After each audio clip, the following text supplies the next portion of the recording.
were going for an adventure, and the adventure was just taking off from one range and trying to make it to the next range without landing in between. And then we didn't really know where we would land. I really like paragliding because it always starts with a nice sunny day and usually a nice hike up a mountain. King William was the site to start this adventure.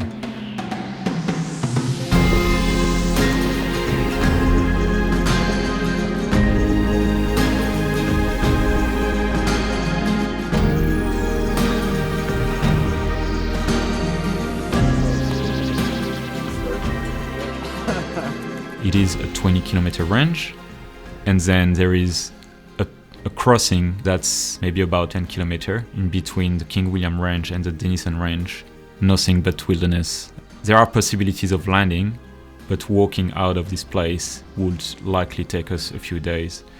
So the idea was for us to be sure that we were on the right day to attempt this crossing. So we still pack a sleeping bag and a mat and a little bit of food, a bit of water, just in case we had to sleep outside, and we were ready to walk for half a day or even the next day. To achieve distance, we need thermal. Thermal are just like big column of warm air rising, and to get those conditions, we need really light winds. It's very hard to find those conditions on a small island because we have sea breeze coming from all around the island. So we have to try to maximize the time before the sea breeze arrives.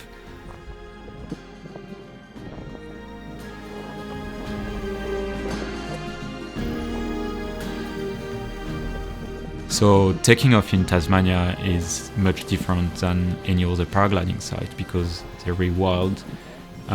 We have rocks and branches, and on this day we also had dust devils. Dust devils are really dangerous for paragliders because they are really powerful little tornado, and when they go through a launch, if your wing is slightly open, can inflate your wing and you won't have much control on your wing, which could be really dangerous because you're really close to the ground.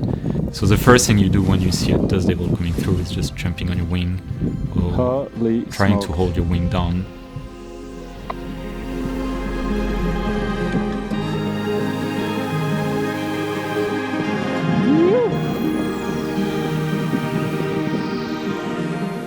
I really struggled getting my wing together, untangle, and then dust devil were going through one after each other. Every time you walk with your lines on branches, just make more and more tangles.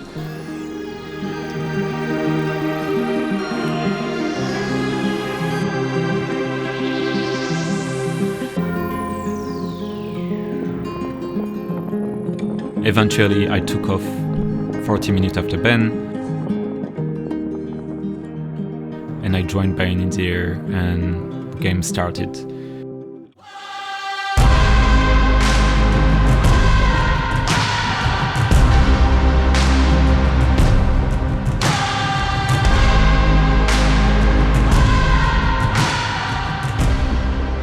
The goal is to find a thermal and to turn in the thermal to go up and get close to the bottom of the clouds to get altitude, and you can start gliding toward an area where you think it might be another thermal, and then you repeat. This is where we're going. Straight south here along the King William Range. Check this baby.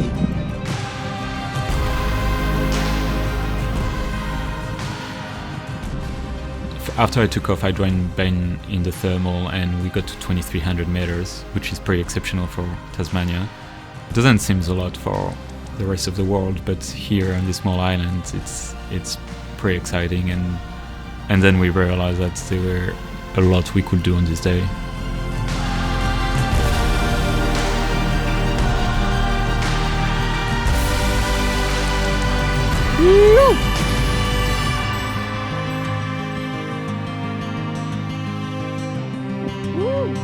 Never been that far on King William. We're halfway through the range. We still have a nice cloud street in front of us. Let's have to follow those clouds. A cloud street is a sequence of clouds following each other and forming kind of a line. So seeing a cloud street above the range we were flying was just a really good indication that we were flying the right direction.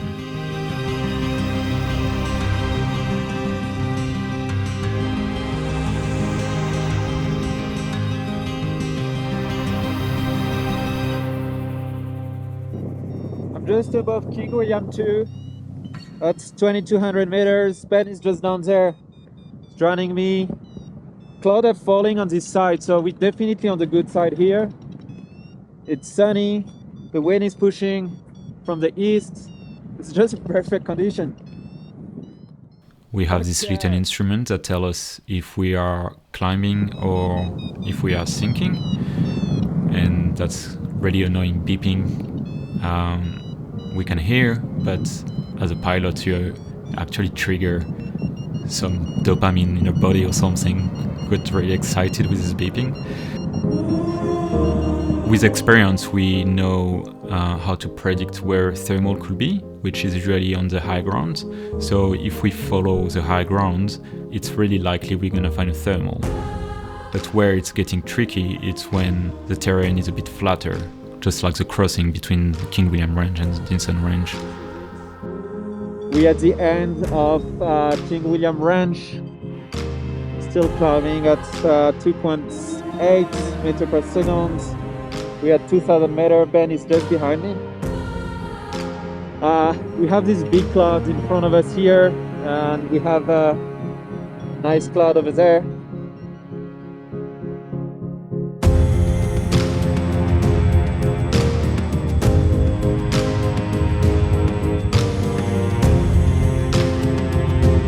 We got to the end of the range, and then we had this crossing in front of us, which was both daunting and really exciting because we got there earlier than expected, higher than expected, and it looked like there were a nice cloud street in front of us. And so we just went for it. Come on, baby.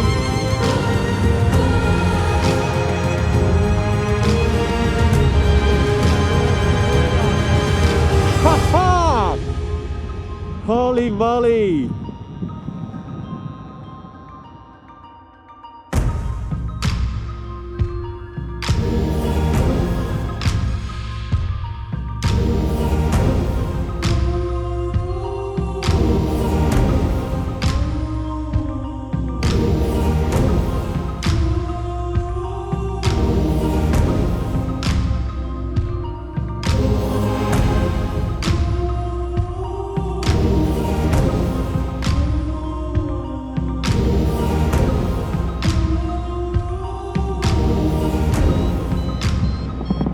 The wind is northeast,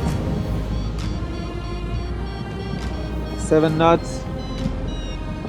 It's quite hard to center the thermal, so I'm gonna try to push a little bit more crosswind.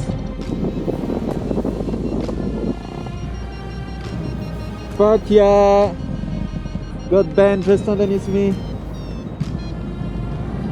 and now we're just climbing in like a boomer thermal. Fucking hell.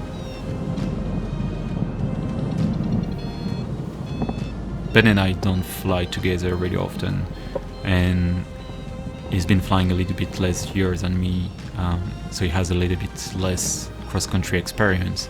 But he's an adventure guide, so he has experience in the Tasmania wilderness, so if we had to land out, he was totally capable of walking out, and I really trusted him on this. Ben thermaling just down there. We're in like 3.2 meters per second, and pretty sure we're gonna keep it to cloud base. This is a Denison Range. We just cross. We just fucking cross. Look at this. This is fucked. This is fucked. This is so fucked. Ah! When we got to the Denison Range, we were just so excited because we start seeing walking tracks and I start being in territories that I've been flying before. We start flying above Lake Rona. So for me, it was a big relief because I knew this terrain, I knew how to fly this terrain. So the pressure was off a bit.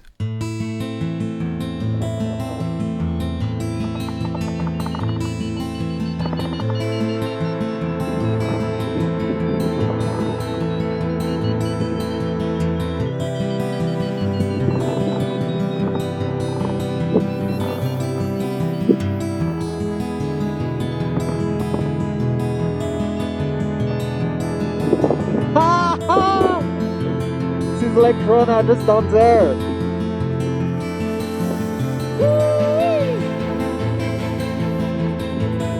Man, this is the flight of my life. Hey, this is the flight of your life. This is the flight of my dream.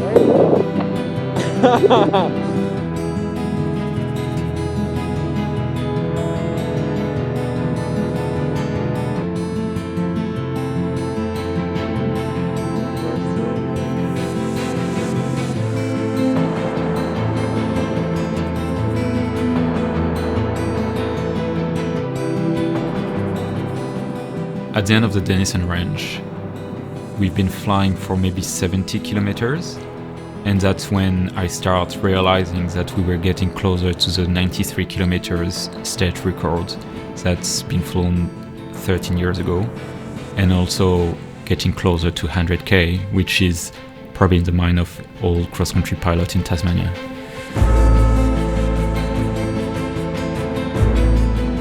But soon after, everything started being a bit different. Ben took a decision to find a thermal on the right side of the ridge where I decided to go on the left, and this difference of decision creates the distance between us. Wow. I'm in a strong -4, -5, that's insane. So after flying Adams Field, I was getting between Mount Wedge and the Sentinels and Mount Anne, and that was an area that I've been flying a lot before. So I got really confident, and Ben just encouraged me to try to fly by myself and keep going this flight to try to break this distance. Coincide with a moment where it got really tricky, it got difficult to fly under those clouds. So I got low a few times and I was getting tired, I was getting thirsty and hungry, and I got really emotional a few times.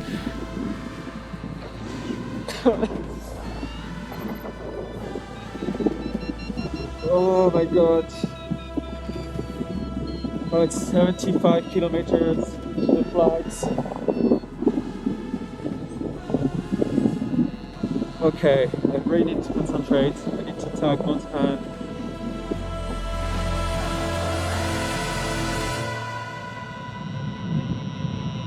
Just in front of Mount Anne, I started making a mistake that cost me a lot because I got really low and I got pretty frustrated, which is a moment where I cut my camera because I really wanted to be 100% focused on my flying. And then I got high again. And then I got really excited because when you on top of such a big mountain, you get a lot of altitude. And when I got above Mount Anne and Mount Eliza, I already broke the state record and I realized that I was on a glide for the 100k. So it was pretty much my day.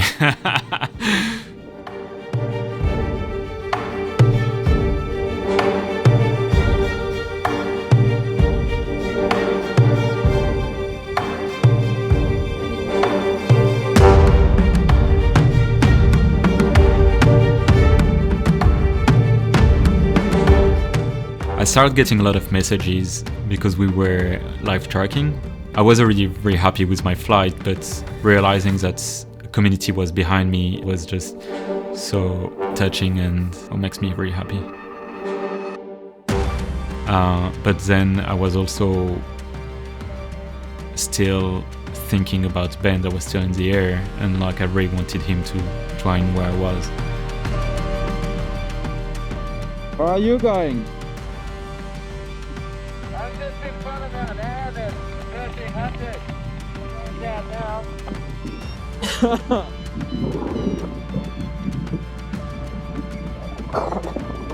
I'm at 1600, 98.8 kilometers.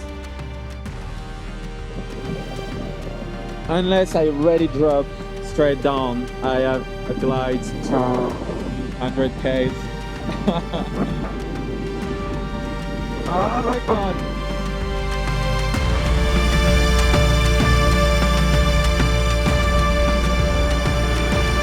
That's 100k. This is broken. It's been done.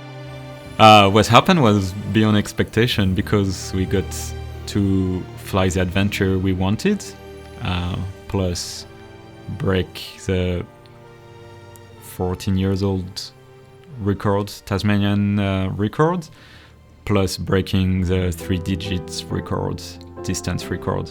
It kind of was a dream of mine to do it this way and to do all of this in one flight. Yeah.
I think it was very overwhelming when I landed, and I was probably a bit lost in my head. I realized that when I landed, the first thing I did was to look around me, just to see, there were people, and be like, oh, that just happened, and I'm by myself. And I think I probably feel a bit sad about this. All I wanted was just to like hug my friend, and I was just by myself in the middle of the button grass.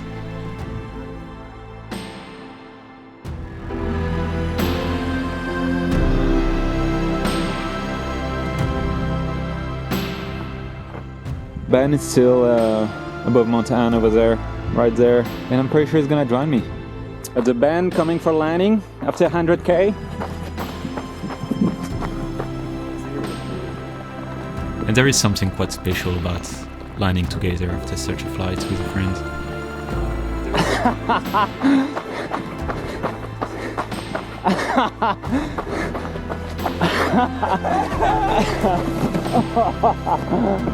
Oh my god!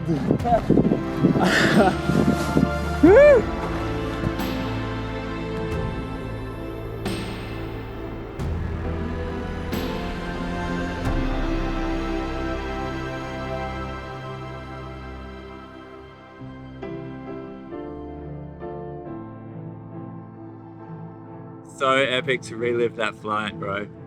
That was just an amazing, amazing day. I just remember being so stoked with the whole thing, but massive relief once we knew we'd passed Lake Rona and wouldn't have to walk out for days on end. But then just such an amazing feeling upon landing to share that with you. A massive hug and just so much stoke of disbelief of what a day. And that stoke, it just stayed around for days and days afterwards. Really cool memories.